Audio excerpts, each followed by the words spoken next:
Pues eso depende fundamentalmente del centro hospitalario. Hay maternidades de nivel 1 hasta nivel 3.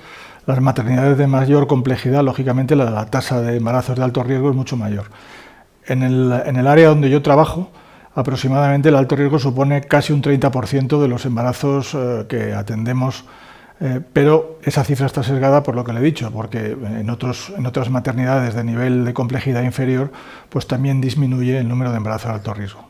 Hay una serie de recomendaciones, digamos, generales y otras específicas para cada tipo de patología relacionada con el embarazo.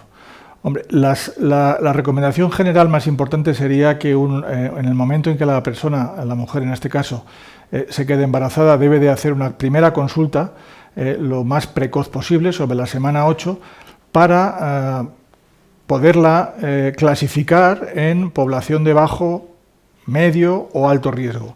Y dependiendo de esta clasificación, pues ya se producen muchas veces derivaciones al especialista, a los centros de especialidades o incluso al ámbito hospitalario, donde se hace el seguimiento más exhaustivo en el caso de que sea una paciente con riesgo alto en la gestación.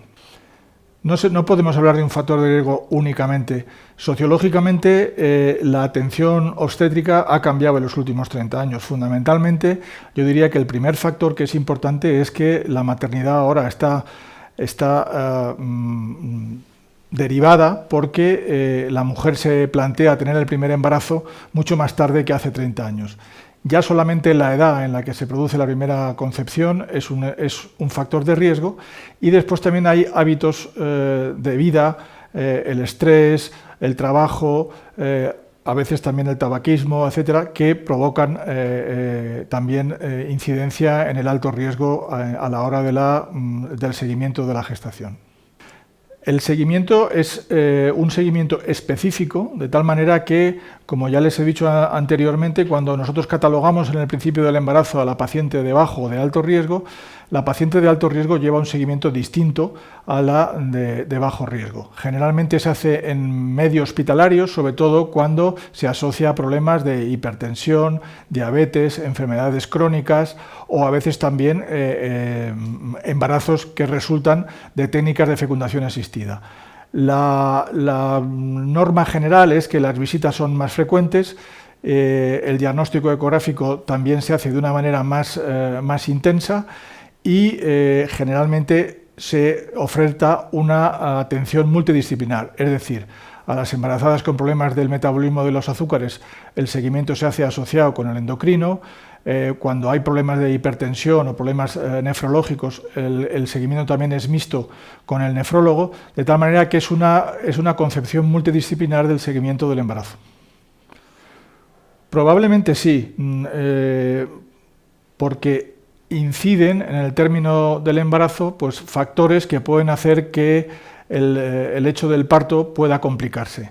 Pero no es un binomio absoluto de embarazo de alto riesgo, luego parto cesárea. En el ambiente donde yo me muevo, en el Hospital General Universitario Gregorio Marañón, generalmente se intenta, siempre que se pueda, hacer un parto vaginal, y solamente cuando surgen complicaciones durante la evolución del parto se puede hacer una cesárea. El índice probablemente esté un poco más elevado que en la población general, pero no es un determinante absoluto para tener que terminar el parto por vía abdominal. Efectivamente, la tasa de cesáreas ha aumentado en los últimos años. Quizá las recomendaciones de la Organización Mundial de la Salud son recomendaciones generales que no se pueden aplicar en todas las poblaciones ni en todos los países. Tendremos que acercarnos a esos índices, digamos, ideales, pero que son difíciles de conseguir, porque también es cierto, como les he dicho anteriormente, que la población a la que atendemos ahora mismo es un poco diversa. Es población que puede tener más inconvenientes o más evoluciones no deseadas durante el embarazo y el parto, y por lo tanto el índice de cesáreas puede estar un poco más aumentado. También hay diferencia significativa entre la medicina pública y la medicina no pública.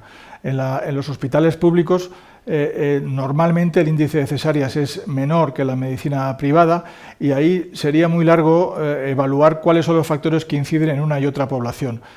En términos generales, en la medicina pública, que yo es la que más conozco, las tasas de cesárea están aproximadamente sobre un 18 o 20%. que yo creo que, dada la población que atendemos, es un índice que es aceptable. Empleamos muchas técnicas para intentar, o muchas actuaciones clínicas para intentar disminuir este porcentaje de cesárea, desde las versiones externas en las pacientes que tienen la presentación de nalgas, pero es difícil llegar a estos paradigmas ideales de la Organización Mundial de la Salud.